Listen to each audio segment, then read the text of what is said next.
Prontinho. Vou começar fazendo uma recapitulação rápida do que a gente começou a ver. E vou terminar a aula que era para eu ter terminado na semana passada, mas como eu tive o contratempo de ficar a primeira parte sem o data show, me atrasou, então não consegui entregar todo o conteúdo. Então nós estamos na disciplina de família cristã aqui, né? E aí a gente já percebe, né? Eu já falei isso, mas vou repetir.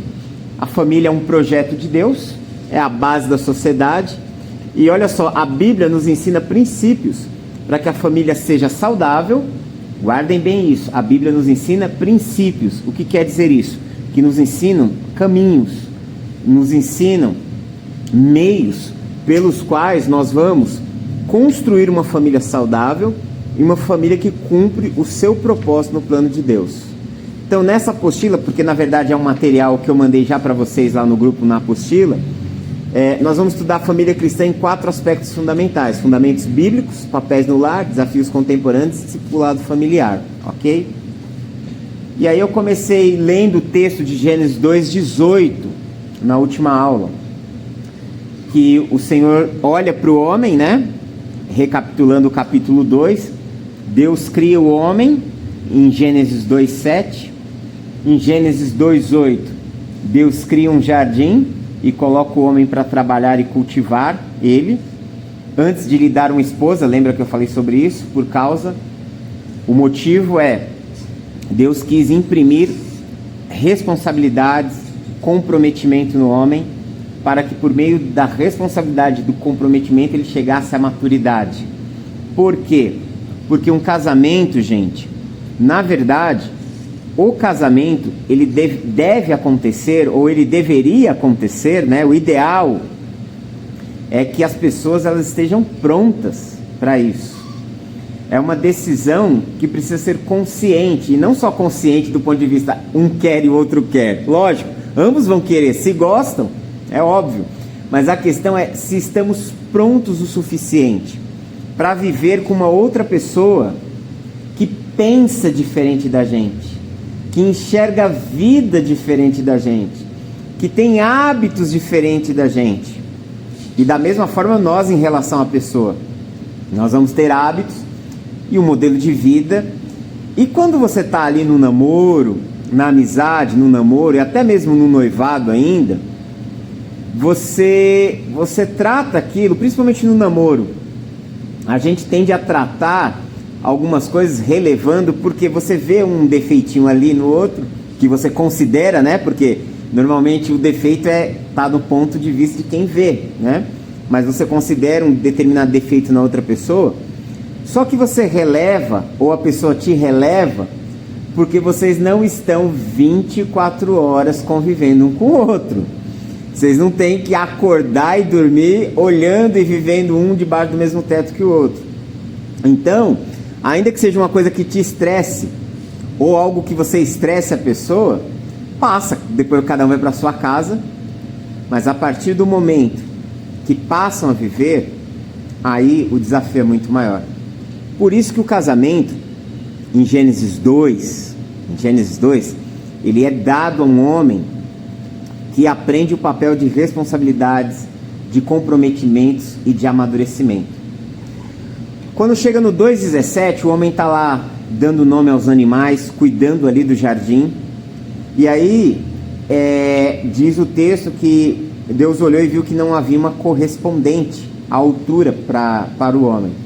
E aí o 2:18 vem: então disse o Senhor Deus, não é bom que o homem esteja só, far-lhe-ei uma adjutora que esteja como que diante dele.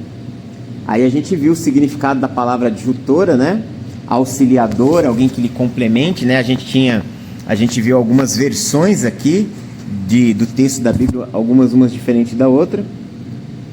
A palavra adjutora, ou auxiliadora, né? Que esteja diante dele, é a tradução de uma palavra hebraica chamada Ezer Kenegdo. E o que quer dizer Ezer Kenegdo, né? E aí nós vimos que o Ezer, o termo Ezer, quem lembra disso da aula passada? Ok, mais ou menos? Ok, então recordando, o termo Ezer significa ajuda ou auxílio. Ou seja, o que estava querendo dizer? que a mulher, ela seria uma auxiliadora ou uma ajudadora, no sentido de que ela iria estar ali lado a lado com ele, iria completá-lo. A palavra Ezer, ela aparece cerca de 21 vezes no texto do Antigo Testamento, e muitas delas se referindo à ajuda de Deus ao seu povo. Lembra que eu pedi para vocês lerem essas passagens? Ok? E eu disse o quê? Que a ideia de ajudadora não implicava inferioridade, mas era para mostrar que ela estava ali ajudando ele, completando, complementando ele. Tanto que a palavra Ezer é usada para o próprio Deus no Salmo 121. Muitas vezes Ezer é traduzido por socorro, por auxílio, por escudo. Então, o que a mulher seria na vida do marido? Uma ajudadora, alguém que lhe completaria, alguém que seria uma espécie de escudo, ou seja, de proteção também. Ou seja, isso você começa a perceber que o casamento fala de um cuidado mútuo. Você está vendo que a mulher, ela tem esse papel, mas o homem também tem o papel de cuidar dela. Então você pode ver que é um cuidado recíproco, é um amor recíproco, é uma parceria recíproca, ok? De um para com o outro. Então a gente começa a perceber uma outra coisa sobre relacionamentos. Quando que um relacionamento ele é saudável? Quando há das duas partes comprometimento. Quando é que um relacionamento é saudável? Quando as duas partes, ambas as partes se importam, quando ambas as partes se doam. Por que eu falo isso? Porque o que eu mais atendo, gente, lembra que eu falei que eu trabalho na área de aconselhamento e também sou terapeuta? O que eu mais atendo, gente, é pessoas que estão dentro de relacionamentos que chegam até serem tóxicos. Por quê? Porque um lado se doa, ama, se esforça, faz de tudo pelo outro, e o outro não é capaz de corresponder da mesma forma. E aí você fica o quê? Você fica com a balança desigual, entendeu? Um está se doando demais e o outro é meio que indiferente. Gente, quando isso acontece, isso começa a trazer adoecimento num relacionamento, numa relação. E não só na relação de um casamento, não só numa relação familiar, numa relação entre amigos, entendeu? Amigos, numa relação de igreja. Às vezes, eu sempre falo para as pessoas, por exemplo, como pastor, que a igreja ela é complementar. O pastor cuida da igreja e a igreja cuida do pastor. Se só o pastor cuidar da igreja, porque é isso que foi imprimido no decorrer das décadas, que o pastor tem um monte de responsabilidades, mas a igreja está ali só para ser servida pelo pastor. E aí você tem o outro lado da história que é muito perigoso também, que é o extremo. O pastor está ali para ser servido pelos membros. Por isso você vê gente que só falta esmagar a cabeça dos outros, entendeu? Eles se tornam os reis, né? Os reis das suas igrejas, os papas das suas igrejas, né? E tudo isso está errado. Por quê? Extremos. Todo extremo é prejudicial. Aonde se dá qual é o relacionamento saudável, a vida saudável se dá onde? No equilíbrio. Quando a gente fala de maturidade, seja espiritual, seja psicológica, a gente está falando de equilíbrio. As coisas elas têm que funcionar ali, ó, sabe? Alguém me pergunta o que é santidade? Me dê uma palavra, né? A pessoa pediu uma palavra para eu definir santidade em uma palavra. Eu falei, vixe, tenso, hein? Eu falei, eu tenho uma palavra para santidade: equilíbrio. Equilíbrio.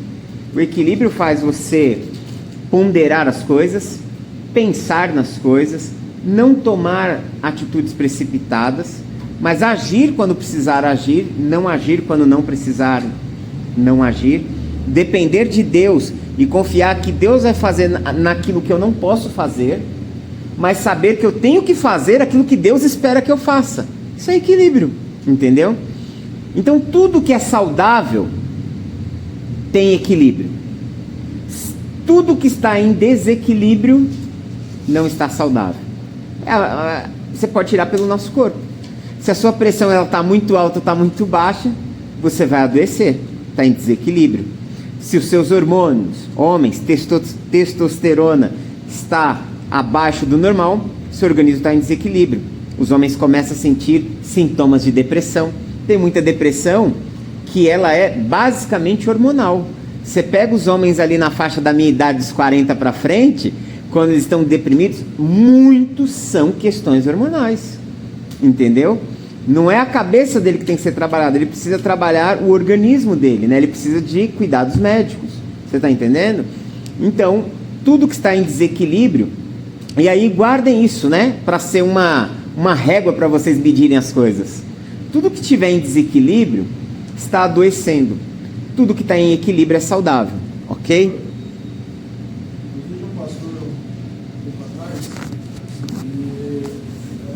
Justamente aconselhamento de casais. Aí ele falou assim para mim: você casou para ser feliz ou para fazer a sua esposa feliz? Minha esposa, na verdade, eu falei para ser feliz. Ele falou: então você casou por algo errado. O certo seria para fazer a sua esposa feliz, sua esposa fazer você feliz. Aí eu comecei o que o senhor falou. A minha dúvida é a respeito desse equilíbrio.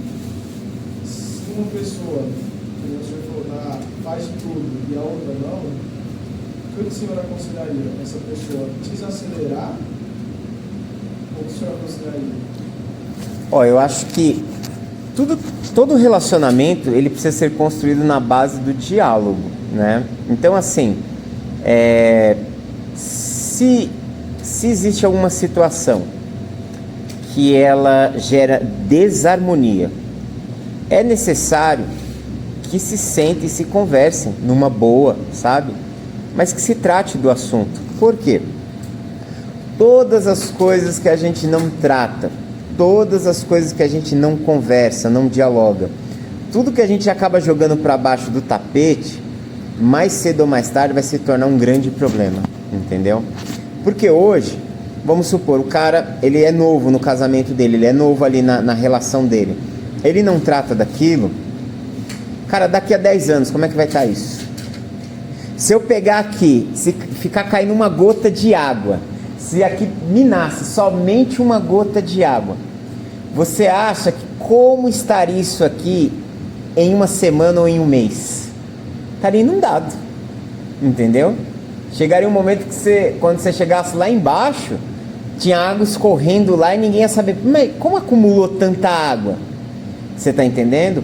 Algo que não é tratado, ele vai ali, continuando, e mais tarde vai gerar um grande problemão.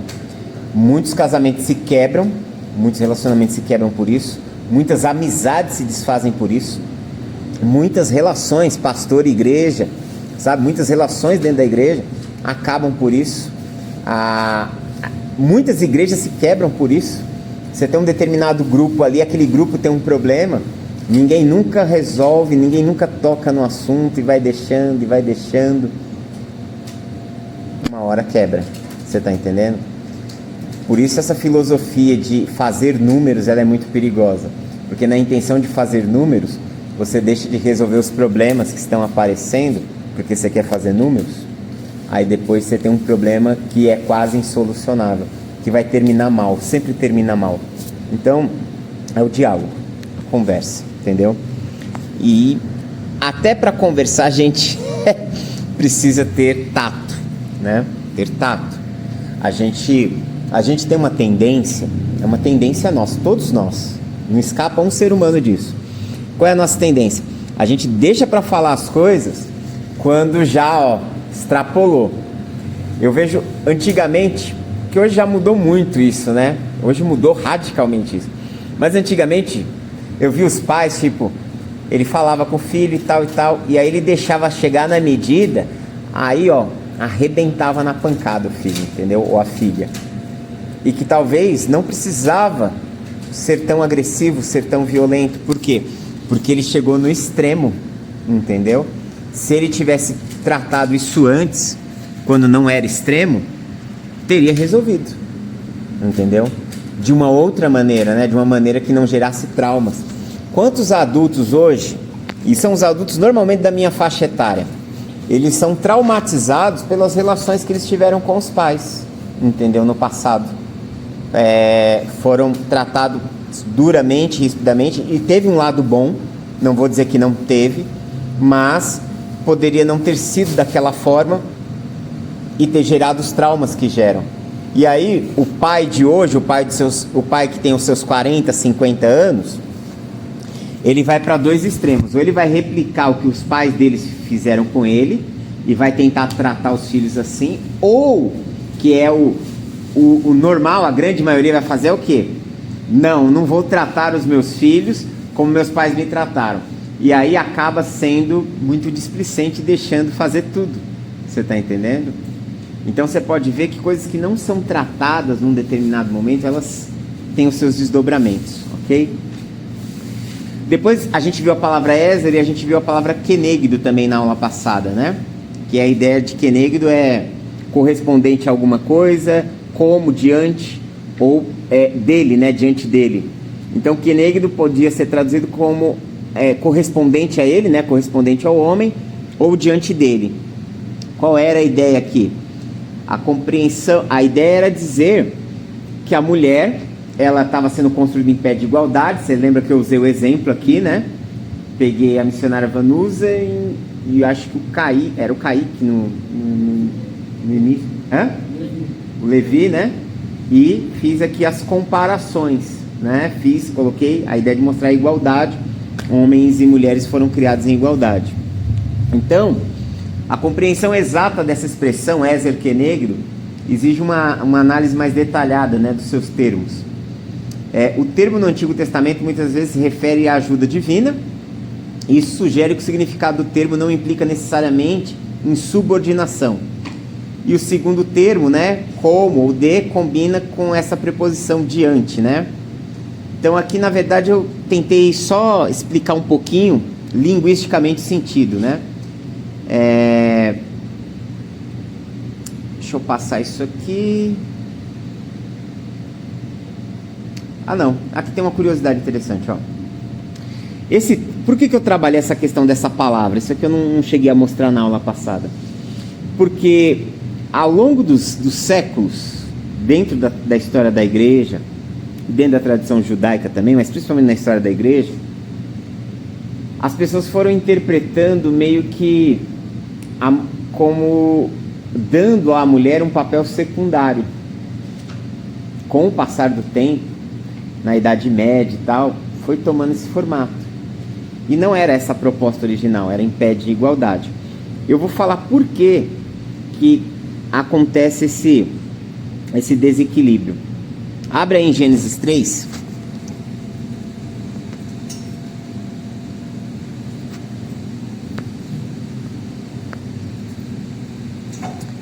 Nós vamos ler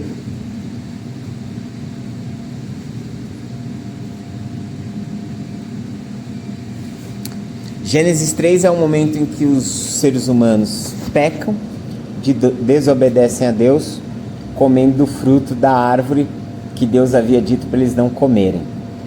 Quando eles comem, desobedecem a Deus, eles acabam pecando, quebrando a aliança com Deus, e aí Deus vem ao encontro. Na cena você tem a serpente, a mulher e o homem. Para cada um, Deus deu uma espécie de punição, né? Porque essa cena de Gênesis 3, a partir do verso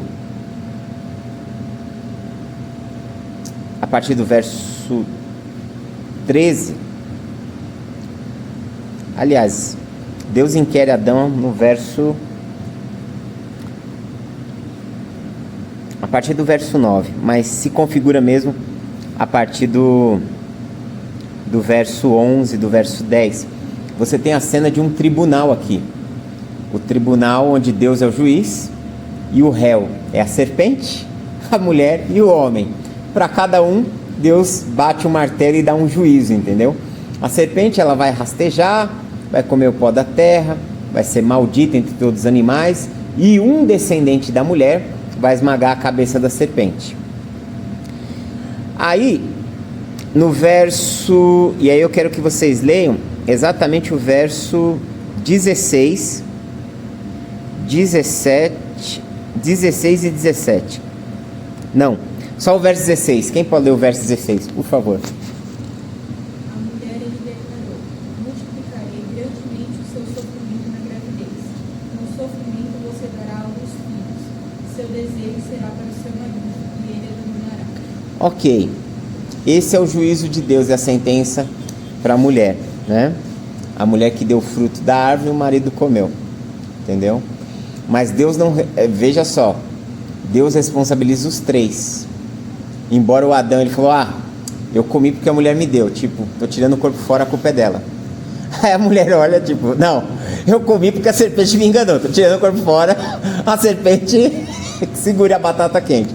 E aí a serpente não tem para quem olhar, assumiu ela é a primeira a receber a grande culpa, né? É a principal culpada.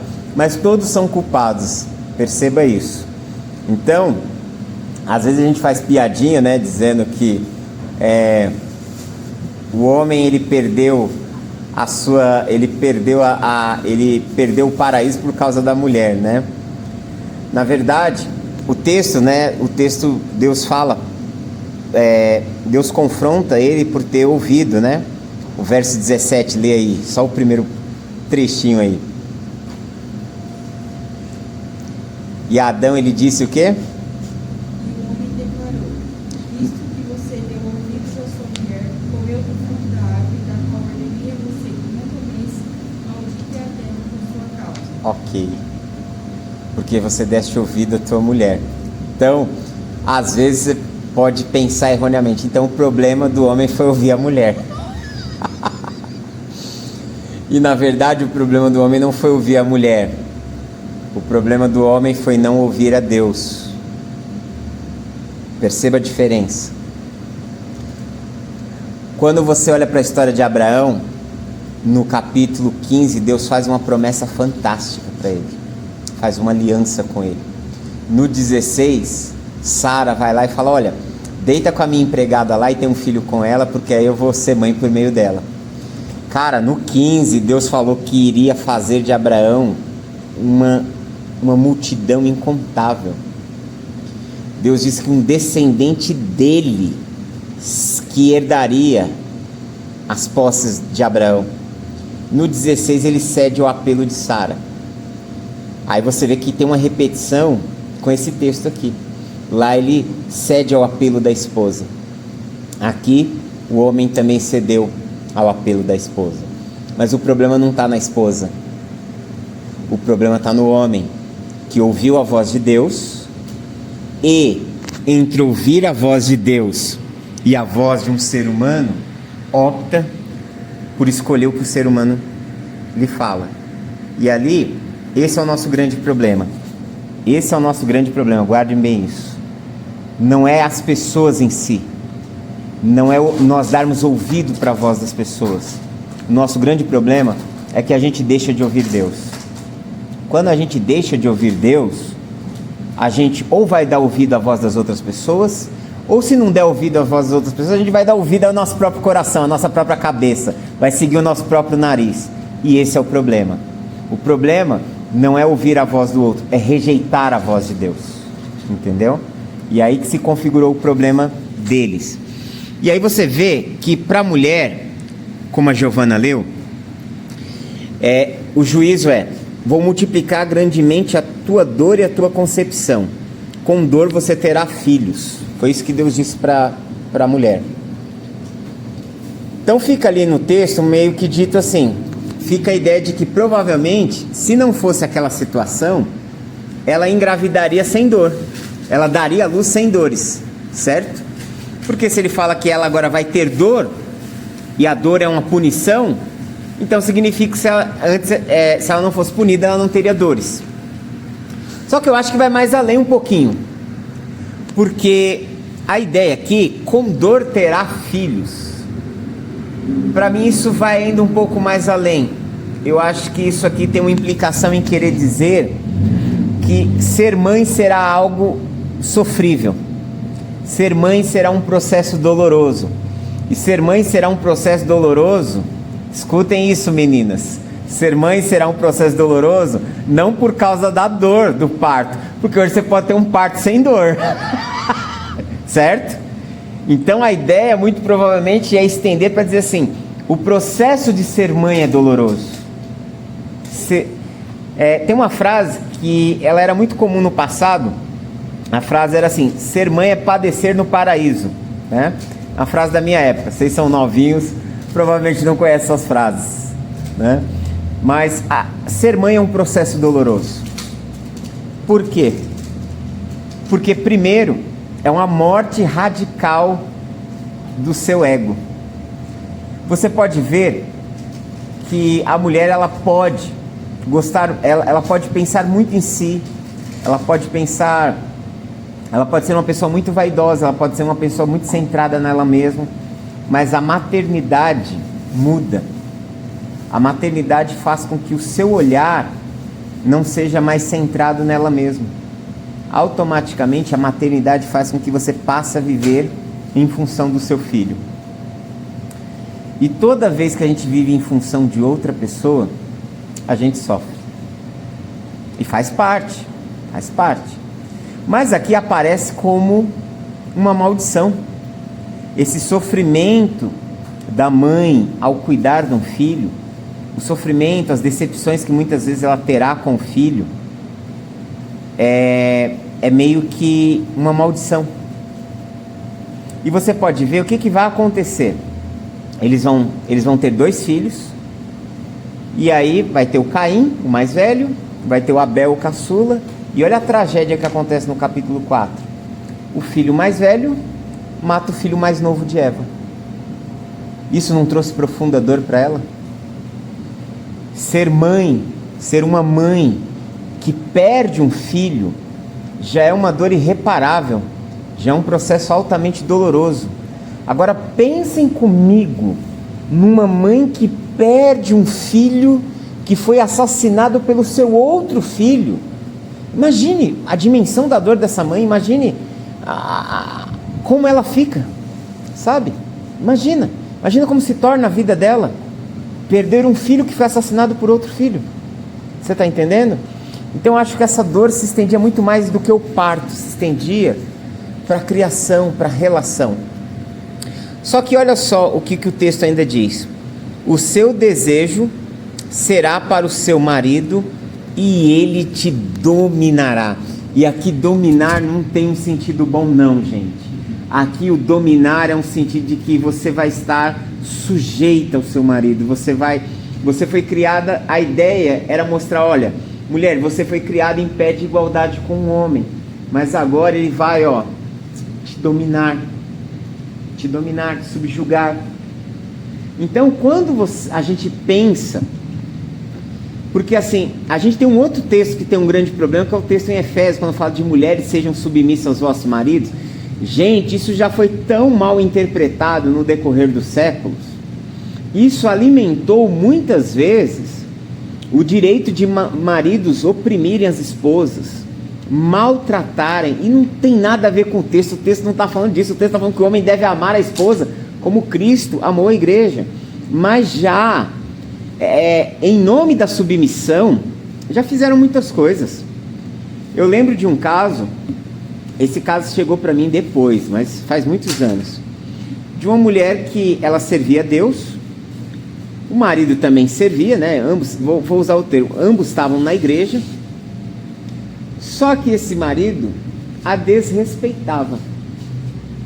E algumas vezes, não foi uma única vez, algumas vezes bateu nela, batia, agredia fisicamente. E no nosso contexto antigo, né, não era como hoje.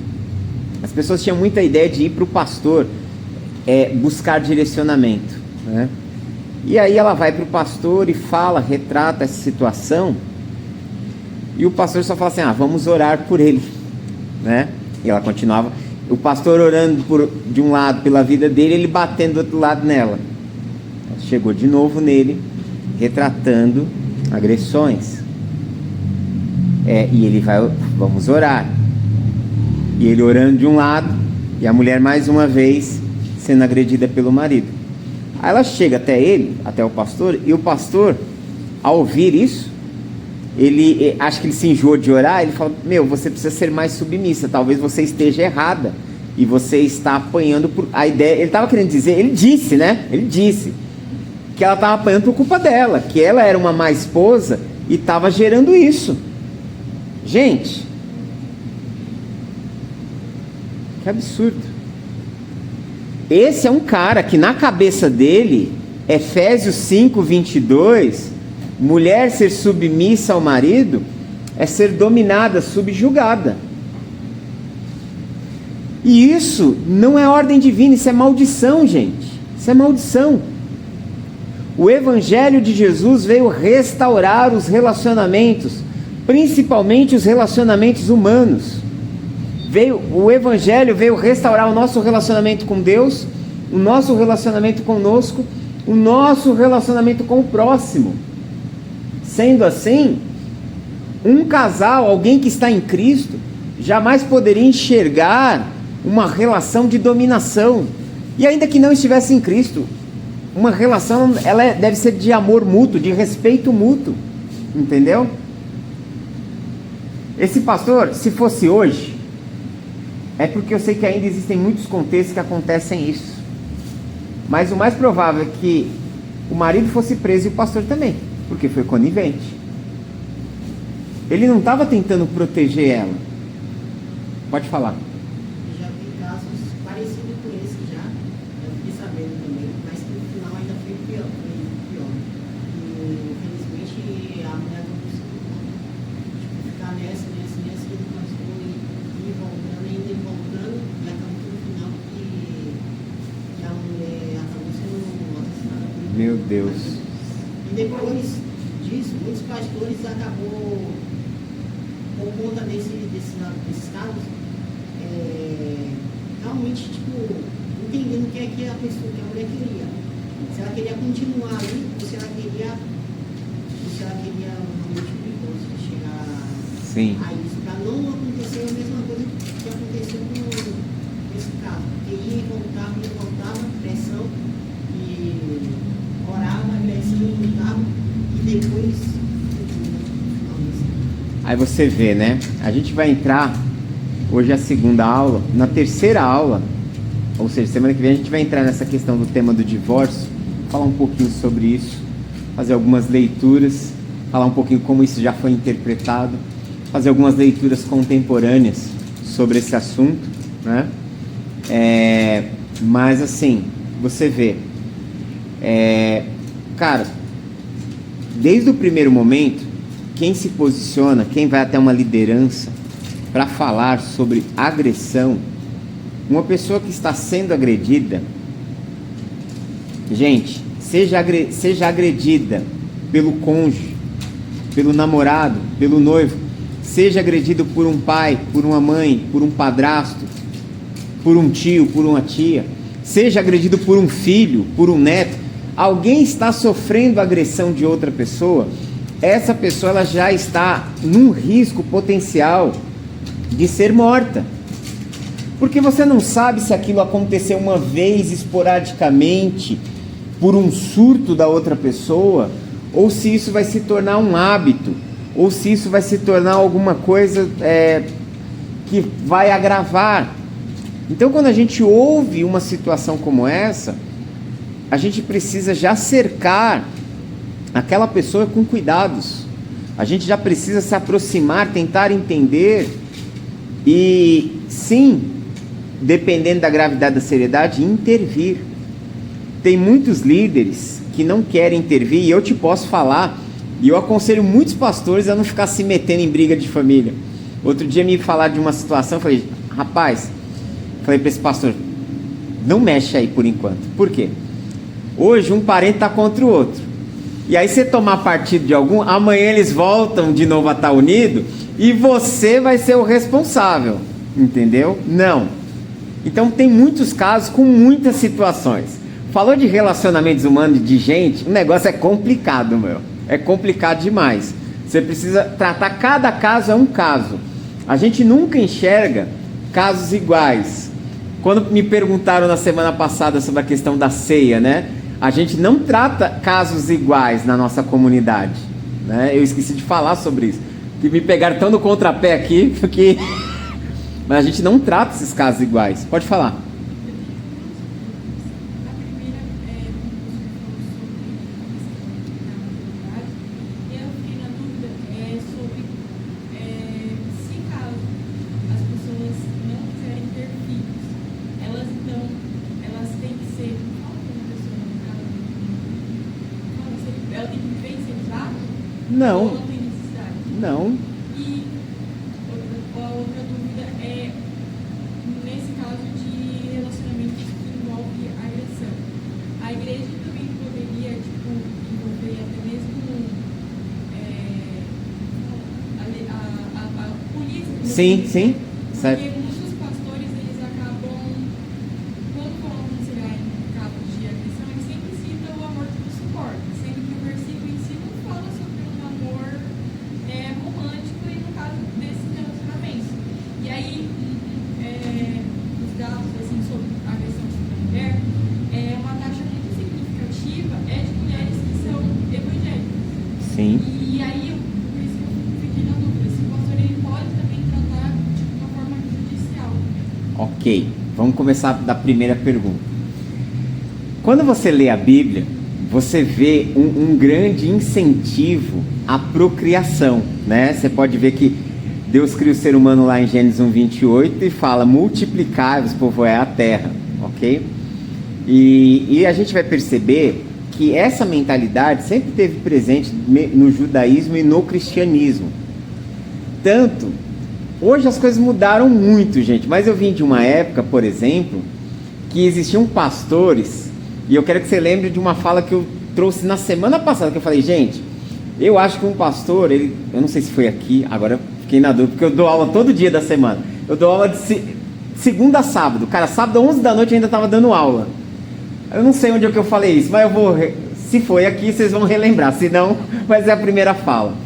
Que um pastor, ele não tem como função governar a vida de ninguém. Nenhum pastor é dono da vida de ninguém. Nós estamos aqui para cuidar, para orientar, para ensinar, para instruir. Na minha época, os pastores não aceitavam e proibiam que as mulheres usassem anticoncepcionais. Cara, você ter qualquer tipo de anticoncepcional era tido como uma espécie de rebeldia de uma mulher que não queria cumprir a vontade de Deus, que estava em desobediência à palavra. Aí veja só, o contexto dos crentes antigos era ter casas com 5, 6, 8, 10, 15 filhos, entendeu?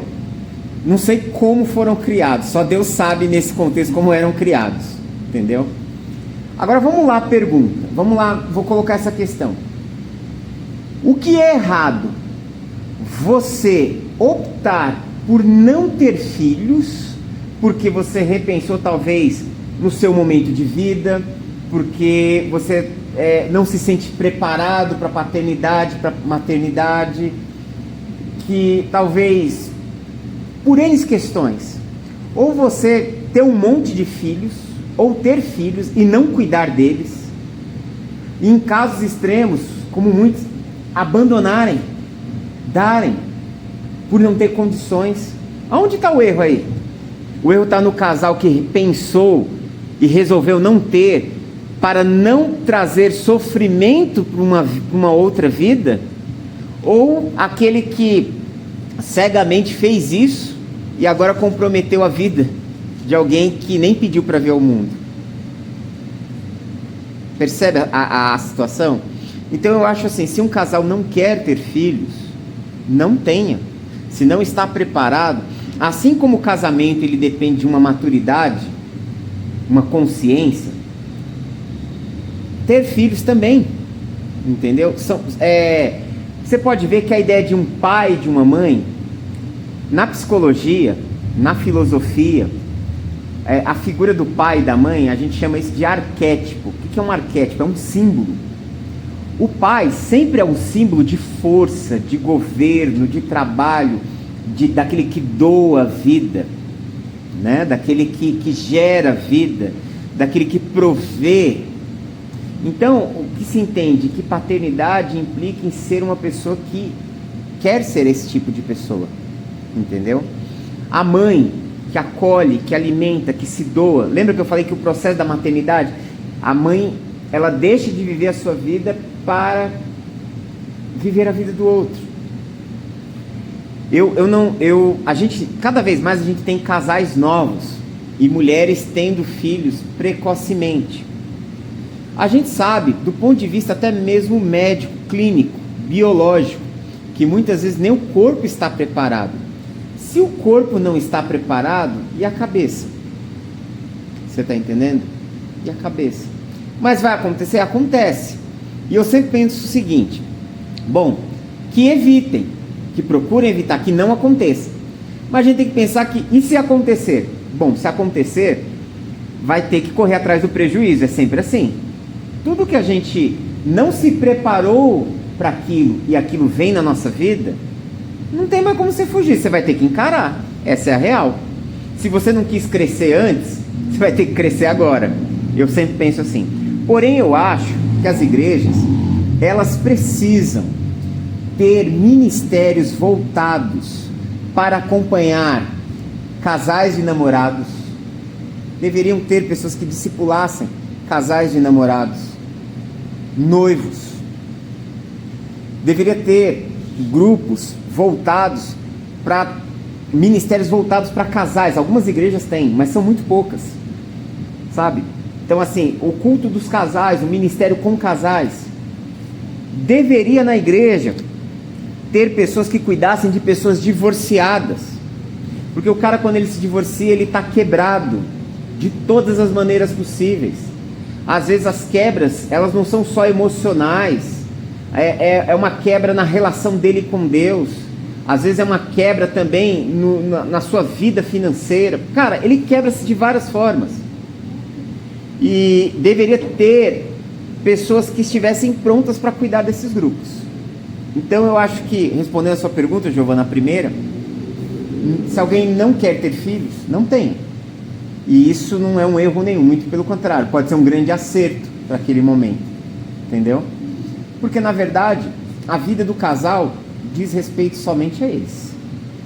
Sobre a segunda situação de intervenção, eu já tive situações como pastor que eu já liguei para a polícia, sim, já intervi com apoio da lei, sim, entendeu? Porque, gente, vocês vão entender uma coisa sobre a Bíblia que eu quero que vocês guardem. Se vocês não entenderem mais nada do que eu falar daqui para frente ou dessas aulas, eu quero que vocês só guardem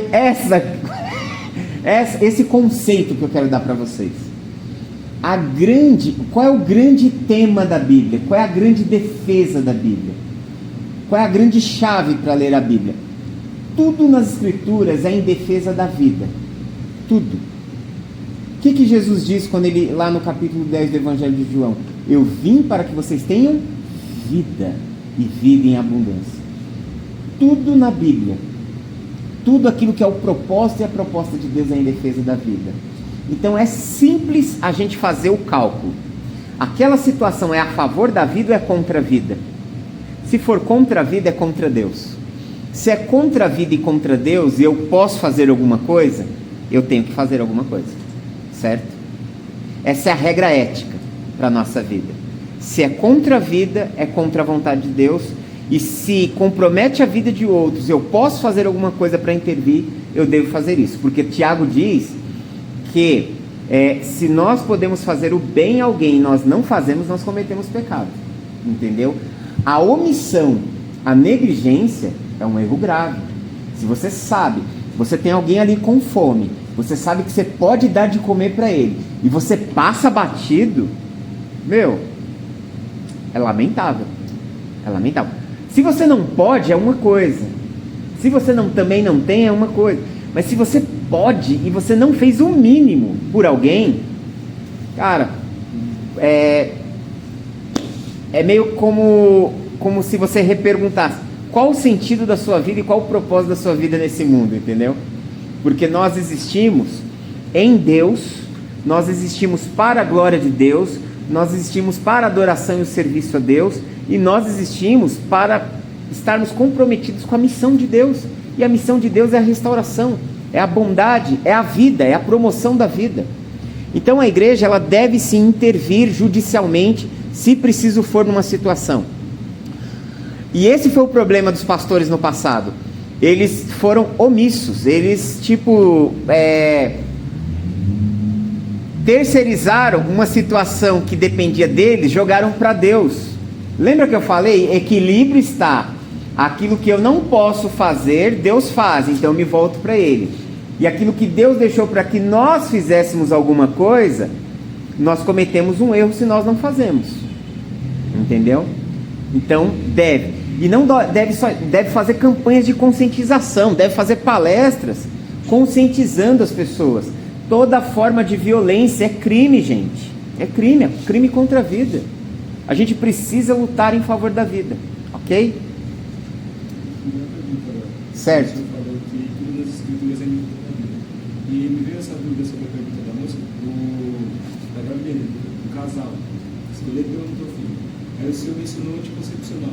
Então seria uma forma de um aborto, seria pecado a mulher usar o anticoncepcional ou não? Deixa eu ver se eu entendi sua pergunta. Refaça. O anticoncepcional não é uma forma de aborto, porque ele não está matando ninguém. Ele está evitando. Ele está evitando uma situação que você possa não estar preparado e que você possa trazer sofrimento à vida de outras pessoas.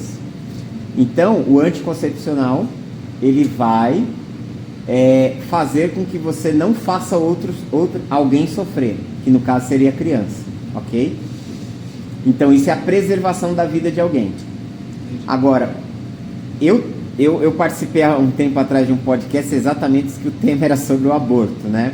O aborto é uma situação delicada. Mas no Brasil, existe o aborto? Ele existe como uma medida protetiva para uma mulher que sofreu violência e abuso sexual e que engravidou decorrente desse abuso. E ela tem até mais ou menos 20 semanas para dar entrada nisso, pela lei. 20, 24 semanas, não lembro bem. Ou seja, ela tem até o 3º, 4º mês para dar entrada para fazer esse aborto. O aborto no Brasil, ele também é permitido para uma mãe que gerou um filho que ele tem um problema encefálico, entendeu? Falta de oxigênio no cérebro. Ou seja, que essa criança provavelmente ou vai nascer e vai morrer logo depois, só que esse parto pode gerar complicações na vida da gestante e pode até matá-la também. Ao invés de um morrer, vai ter 2 morrendo. Então, para esse problema encefálico, de má formação encefálica, falta de oxigênio encefálico, pode sim ter o aborto no Brasil. As outras formas que acontecem, porque acontece aos montes, você tem cerca de 80 mil abortos todos os anos no Brasil, a maioria são todos ilegais, ok? Existem países que são a favor do aborto? Sim.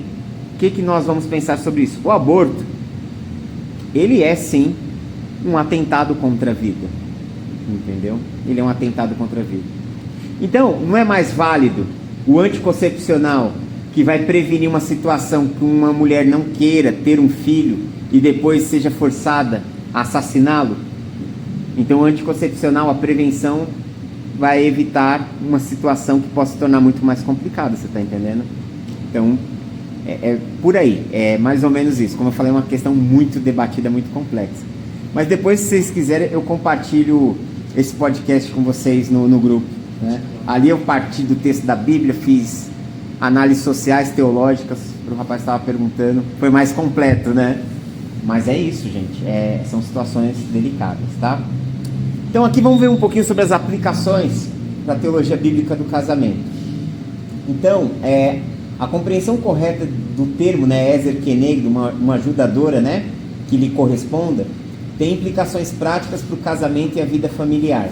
Se a mulher foi criada como uma ajuda correspondente, então o relacionamento conjugal deve ser marcado por parceria, respeito e mútua edificação.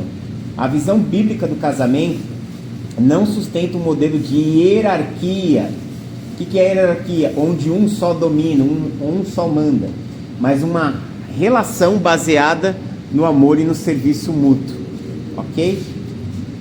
Com isso fica evidente que a mulher foi criada como uma parceira correspondente ao homem e não como uma subordinada. Essa compreensão tem implicações significativas para a teologia do casamento e para o papel da mulher na igreja e na sociedade. Se vocês acharem que a minha linguagem é muito técnica, me falem agora, que os próximos slides eu vou escrever de uma forma mais simples, ok? Lembra que eu falei no início da aula? Eu estou falando aqui, mas estou pensando aqui como é que vocês estão recebendo essas informações, ok? Porque eu tenho por tendência às vezes ser um pouco técnico na minha escrita, diferente da minha fala, mas qualquer coisa eu mudo ali também, ok? E aí, vocês estão entendendo o que vocês estão lendo? Ok. Então, ó, com isso fica evidente que a mulher foi criada como uma parceira correspondente ao homem e não como uma subordinada. Essa compreensão tem implicações significativas para a teologia do casamento e para o papel da mulher na igreja e na sociedade. Ao longo da história, diversas tradições interpretaram essa expressão de maneiras distintas. Lembra que eu te falei dessa questão de ser subordinado? Já teve gente que pensou, e deu os exemplos aqui, né, das mentalidades. Mas a visão bíblica fundamental permanece a mesma. Homem e mulher foram criados para viver em harmonia e parceria, ou seja, se complementam, tá? Aí vai ter o texto de Efésios 5, 22, 33. Eu vou trabalhar daqui a pouco. Só vou deixar esse item aberto aqui e eu vou perguntar aqui para vocês. Até aqui, o que vocês entenderam? Um de cada vez para não fazer tumulto.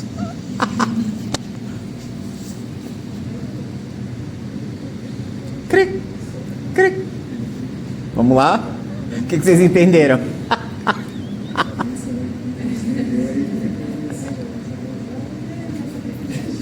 Gente, compartilhem comigo. A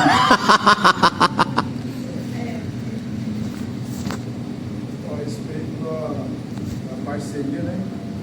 E tanto a mulher e o homem, eles têm o mesmo compromisso em fazer o outro feliz, né?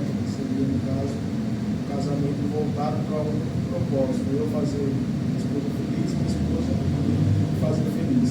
Dentre isso, a gente acaba entrando nesse sentido do casamento que não vai ter diferença. Então, assim, eu não posso colocar um peso no jugo da minha esposa, da mesma forma, minha esposa também não deve colocar esse jugo, esse peso dentro do relacionamento.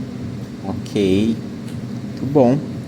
Alguém continue. O que vocês entenderam até aqui, né? Eu entendi mais ou menos a família, a criação da família, né? A igualdade e a sociedade também é presente no meio, né? Tipo, eu falo da intervenção, tudo que é a parte do pastor, tipo, dele poder auxiliar, ele poder, a maneira que ele pode intervir ali na situação. E a forma do casal, né? Que é os dois estar ali, tá frente a frente, e como falou, da dominação, Sim. seria uma maldição, né? Sim, é uma maldição. Pode ter certeza disso, né? É por isso que é tanto uma maldição que o resultado é o quê? Homens que acabam matando suas esposas ou destruindo a moral dela, o emocional dela e a vida delas, entendeu? Não que também o inverso não aconteça, tá, gente? Existem também relacionamentos com mulheres tóxicas e que os homens saem afetados das relações, tá? Também acontece. A gente está vivendo uma mudança muito grande na sociedade, né? Antigamente sempre teve sempre teve polarizado essa coisa do homem dominando as coisas. A revolução feminina da década de 60 trouxe o chamado empoderamento feminino, e que tem suas coisas boas, né? Eu vejo muita gente atacando a revolução feminina e tudo mais, mas veja só, por que houve uma revolução feminista? Porque o tempo inteiro os homens dominavam e subjugavam. Todo extremo leva um outro, entendeu? Todo extremo leva para o outro extremo.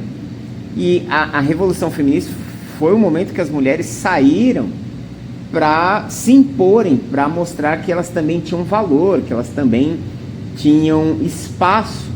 E foi graças a esse movimento aí da Revolução Feminista que hoje as mulheres, elas têm entrada, participação no mercado de trabalho. Hoje já existem mulheres que ganham mais do que homens. O percentual é muito pequeno. Ainda em termos gerais, os homens tendem a ter salários maiores do que as mulheres, tá? Mas já existem mulheres em cargos de confiança, né? A empresa que meu filho mais novo estuda, a empresa que meu filho mais novo trabalha, aliás, a sede é na Alemanha. E a CEO mundial é uma mulher, entendeu? Então, ela está acima de todos. Então, assim, então hoje, se não fosse esse movimento histórico, as mulheres não teriam alcançado o espaço de voz que alcançaram, né? A gente precisa tomar cuidado, gente, com alguns discursos que a gente ouve ainda na igreja, né? Você vai ver muito pastor falando contra o movimento feminista, porque assim, logicamente que hoje a ideia de feminismo é de mulheres que querem ser independentes e tal, e todo movimento tem suas deturpações, gente. Só que o feminismo, ele teve um lado positivo, ele abriu espaço para a mulher ser encontrada na sociedade, ter a sua representatividade, entendeu? Você vai ver muitas vezes alguns homens que são contra, radicalmente contra, porque eles ainda têm uma mente que o papel de domínio é do homem, entendeu? E aí a gente precisa só entender o seguinte, que é o próximo texto que a gente vai analisar aqui. O próximo texto é a nossa resposta, mas que em Cristo não prevalece mais esse subjugar do homem. Eu sei que o seu pastor, os seus pastores talvez tenham ensinado e falam muito sobre essa submissão da mulher ao homem, meio que sempre dando uma conotação de abaixo. Mas a submissão que Paulo fala não é colocá-la abaixo, é colocá-la no papel de participante, cooperadora e ajudadora de uma missão. Você está entendendo? Ambos têm o mesmo papel. Agora, no Brasil, a gente tem uma outra coisa que nós chamamos isso de psiquismo coletivo. Existe uma visão cultural do machão, do macho alfa, do homem dominando sempre. Pega o Nordeste, por exemplo, entendeu? Essa visão é muito forte. Isso muda um pouco mais para cá, para o Sudeste, para o Sul, entendeu? Tanto que aonde as mulheres têm mais espaço no mercado de trabalho é na região Sudeste e na região Sul do Brasil, entendeu? Principalmente no Sul. Você vai ver as mulheres lá no Rio Grande do Sul, Santa Catarina, elas têm muito espaço no mercado de trabalho, entendeu? Mas a gente tem raízes de ideologias machistas. E a gente precisa tomar cuidado quando a gente fala de teologia, porque às vezes não. Teologia, não existe uma teologia pura, gente. Não existe. Não existe aquela teologia que o cara diga assim, essa é a correta. Não existe. Então, pelo amor de Deus, se vocês seguirem a vida de vocês, procurando estudar teologia, seguir uma carreira acadêmica, não me entrem nessa de achar que o grupo tal é o certo e os outros são errados, que um grupo X é dono da verdade. Não existe. Não existe teologia correta do ponto de vista do seguinte: toda teologia sofre várias influências. Toda teologia, ela sofre aquilo que a gente chama de influências culturais, influências do tempo. Eu vivo quase todos os dias como professor tendo que apartar uma briga que eu já acho ridícula, que é a história de calvinistas e arminianos. Gente, como esse papo me torra, gente. Como esse negócio me enche as paciências. Pode falar. Você é o quê? Eu? Cara, eu sou o cara que segue o evangelho. Por quê? Eu vou te explicar por que isso não cabe. Essas doutrinas elas foram definidas no século XVI, gente. Eu estou no século XXI. Será que o conhecimento